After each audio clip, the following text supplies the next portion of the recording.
Nu är vi på Gammelgården i Rättvik och bredvid mig så har jag Raine Mikkels som håller på väldigt mycket med Rättviksdräkten, har jag förstått. Ja. Och du kommer ju att presentera ganska många dräkter så småningom. Men vad är det för fin dräkt du själv har på dig? Jag har på mig kyrkdräkten för mellandagar. Och de här mellandagarna i Rättvik, de omfattar första advent, Marie bebådelsedag, tacksägelsedagen, den helige Mikaels dag och alla helgons dag. Och då har man det här gröna raskförklätt till kyrkan. Det är ett rent kyrkförkle. Mm. Men sen är ju Rättvik, det är ju så känt för de här randiga breddorna. Är det en sån också under? Ja, det har vi i alla kjolar. Ja. Så här sitter breddan. Man kan väl nästan säga att Rättviksdräkten är en av de mest kända dräkterna i Sverige. Ja, det är det verkligen. Finns på allting. Finns på allting. Och här har vi ju en mycket känd bild från Alfa Laval. Det är en reklambild från Alfa Laval med en Rättvikskulla som drar separatorn. Och sen fanns de ju på Marabou-burkarna också. Ja. Och man valde Rättvikskullan. Hur tror du det kan komma sig att Rättviksdräkten blev så otroligt populär? Ja, dels var det ju de här bilderna som gjorde att massor med människor fick upp ögonen för dräkten. Mm. Och sen var det ju då också den nationalromantiska rörelsen i början på 1900-talet som gjorde att alla ville ha daladräkter. Mm. Och då valde man Rättviksdräkten som man ofta sydde efter bild, efter ett fotografi. Och det var inte så noga hur den såg ut, men det var en daladräkt. Mm. Ja. Man ser ju ofta de här bilderna med eran typiska huvudbonad också. Med gråhättan. Med gråhättan. Ja. I alla möjliga olika frisyrer. Ja, just det. Och i början på 1900-talet så blev det ju väldigt populärt att flickorna gjorde en väldigt stor valk som de hade framför gråhättan. Och då krympte gråhättan så att man skulle få plats med en så stor valk som möjligt. För det har man ju också sett. Nu har vi en annan huvudbonad här, men man har ju sett de här stora gråhättorna och till slut då blir det bara en liten strut kvar. En liten glasstrut. Ja, en liten glasstrut. Ja. Just det. Och det är som en modeutveckling? Det är en modeutveckling, ja. Mm. För att i början på 1900-talet, eller i slutet på 1800-talet, då slutar man ju att använda kyrkdräktens olika varianter. Mm. Utan man gick över till att använda vardagsdräkten hela tiden så att säga. Så att alla de här förkläna och det försvann. Mm. Utan det blev gråhättan blev kvar och kjolen med breddan blev kvar. Mm. Och så den här typiska väskan. Väskan är klart, den gamla liderväskan som man hade strumpstickningen i ursprungligen. Och vi kommer ju få se lite olika varianter som ni har haft enligt kyrkoåret också. För det har väl varit strikt här med vad man har haft för olika dräkter de olika söndagarna? Ja, det har det varit. Mm. Och det är ju så då att det var väldigt strikt. Och i slutet på 1800-talet då när man började vilja gå ifrån det här med kyrkdräkterna, då tog sig 2 vikarbykullor orådet före att komma till kyrkan i gråhätta och barbredda. Och så fick den legendariske kommunisten Barkeus syn på dem ifrån predikstolen. Och så skällde han ut dem ifrån predikstolen. Och så sa han att de hade ingen aktning för kyrka och sabbat om de gick till kyrkan klädda på detta otillständiga sätt. Oj, oj, oj. Men det hjälpte inte, utan efter några år så var alla klädda på det viset. Mm. Så man kan säga att hela det här långa dräktskicket med alla varianter också blev en standardiserad dräkt så småningom? Ja, det blev det. Som många känner igen idag. Ja, det är det. Mm. Men vad är det vi har här då bredvid? Det är en kyrkdräkt, huvudbonad till kyrkdräkten för ogifta men konfirmerade flickor. Och det här är en sidenhätta, silkeshätta. Och under är det en timp med en väldigt fin spiritusknytning. Och den här knypplingen hör ju till gruppen dalknypplingar. Spiritus säger du, det är ju ett sånt här litet, ja vad säger man, det är väl som en liten skalbagge, eller hur? Ja, jag vet faktiskt inte. Den betydelsen har jag inte hört i Rättvik. Nej. Men just den här typen, den är utvecklad ur skrivurknytningen. Ja. Och den här väldigt breda användes till konfirmanderna. För att konfirmationsdräkten användes ända fram till 1898. Och sen la man bort även den. Och den här spetsen, den är 7 centimeter bred. Är det många som använder en sån här utav de unga idag? Nej, det är det inte. För att det här kräver en riktig håruppsättning under. Och det vill ju de flesta unga tjejer idag inte ha besvär med. Vill ha utsläppt hår? Ja, de vill ha utsläppt hår. Ja. Men den är så fin så jag tycker att vi ska visa den lite grann här. Verkligen. Men när vi är inne på det här med unga och sådär, hur är intresset för Rättviksdräkten? Är den lika stor som den var runt sekelskiftet? Alltså 1800-1900 då? Ja, det är ett väldigt stort intresse för dräkten. Och de senaste åren nu har alla flickor haft dräkt på sig när de har konfirmerat sig här. Och en del har ju naturligtvis dräkt ifrån andra orter också. Men de flesta flickor har dräkt när de konfirmeras. Och likaså grabbarna också.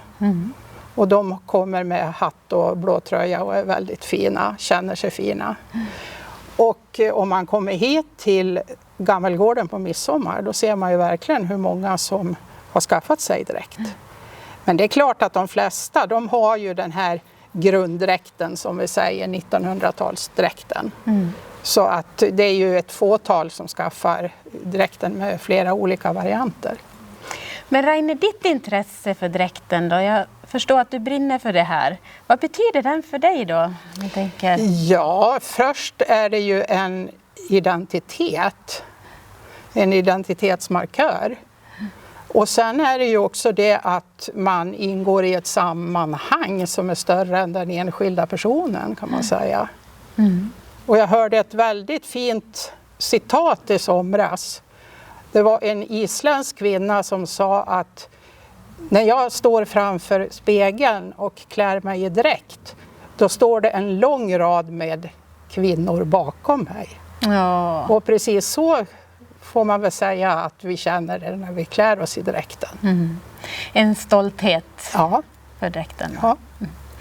Och man hoppas ju att det här intresset som du berättar om, att konfirmander har och midsommar, att det är mycket dräkter här, att det ska fortsätta. Men om man tänker, hur får man tag på dräkter? Jag kan förstå att den här 1900-talsvarianten, den kanske det finns mycket, och kanske second hand också. Ja. Men om man skulle vara mer intresserad av det som du kommer att visa sen, alltså de här olika kyrkoårsvarianterna. Är det också någonting man lätt kan få tag på? Nej, det är det ju inte. Utan då måste man ju komma i kontakt med de som väver. De här lösa förklarna till exempel. Och det är ju då det här röda ullförklädet. Sen har vi ett brunt ullförkläde också. Och då måste man ju komma i kontakt med de som väver. Eller man väver på Vikarbyns vävstuga. Det gör man lite sånt här. Ja, just det. Men är det också hembygdsföreningar? Tänk om man nu tittar på det här programmet och så blir man intresserad av Rättviksdräkten. Är det hembygdsföreningen man kontaktar då i första hand som lotsar vidare? Eller jag skulle nog hänvisa till Rättviks hemslöjd. Ja. Sen kan man ju vända sig till mig också då, så jag kan lotsa vidare. Men Rättviks hemslöjd har ju material till grunddräkten. Ja. Det har de.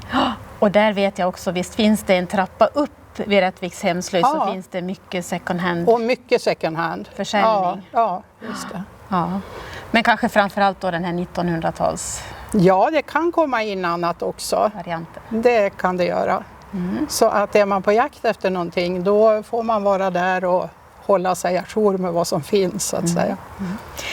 Du har ju ett jättefint grönt raskförkläde här och du berättar för mig innan vi börjar inspelningen att det här är ju så svårt att få tag på idag. Och om man skulle ställa frågan med svårigheten med dräkten så kan jag väl förstå att det kanske är svårt med rask. Ja, det är det. Är det någonting mer som du tycker är liksom svårt att få fram materialmässigt eller? Ja, idag är det ju också svårt att få fram de svarta förklädena till sorgdräkten. Där kan man ju ersätta rasken med svartsiden. För att svartsiden använder man mest i slutet på 1800-talet. Men i original så var det ju svart rask, men det finns inte att få tag på. Då får man leta på second hand-marknaden. Det var jätteroligt att få komma hit och höra lite mer om Rättviksdräkten och nu ska vi få se lite varianter också. Det blir väldigt spännande på olika kyrkohögtidsdräkter då. Stort tack Raine för att vi fick komma. Tack för att ni kom hit. Tack. Marianne har kyrkdräkt sommartid för vanlig söndag. Och hon har ett rött hemvävt förkläde och blå kjol med bredda i.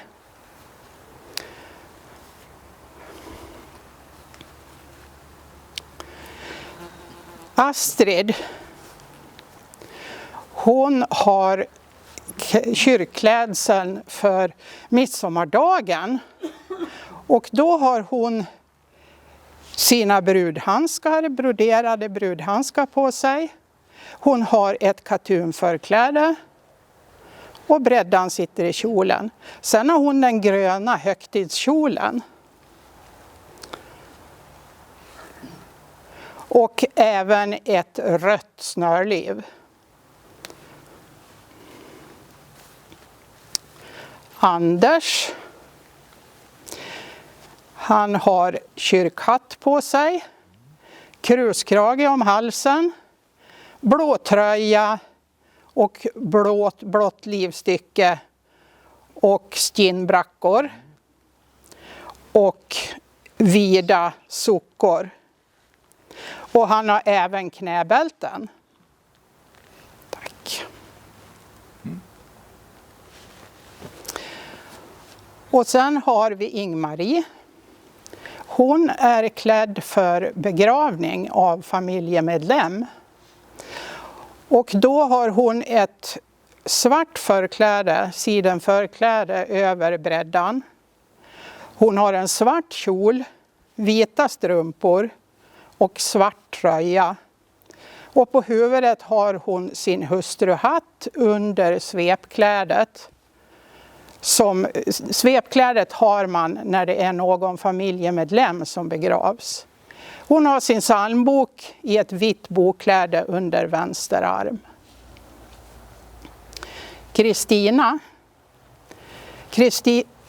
Kristina är klädd i en vardagsdräkt från 1860-talet.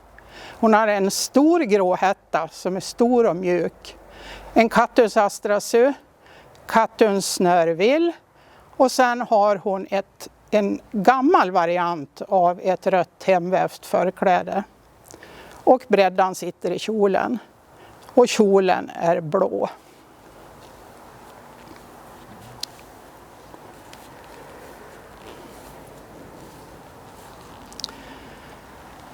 Och så har vi Meta. Hon är klädd i 1900-talsdräkt för att dräkten utvecklades ju. Och det här är en typisk dräkt för 1900-talet. Röd bredda utan förkläde. Väskan sitter över höften. Hon har en väldigt liten gråhätta på sig. Och hon har kattuns astrasu och ett grönt snörvill. Och sen har hon också broderade fina blåa kvalar nackbreda. Själv har jag på mig ett grönt raskförkläde, och det har man på de så kallade mellandagarna i Rättvik. Och mellandagarna, det var första advent, Marie bebådelsedag, tacksägelsedagen, den helige Mikaels dag och alla helgons dag. Och eftersom den här högtiderna infaller på höst och vår, så har jag svart tröja på mig också. Kjolen är blå.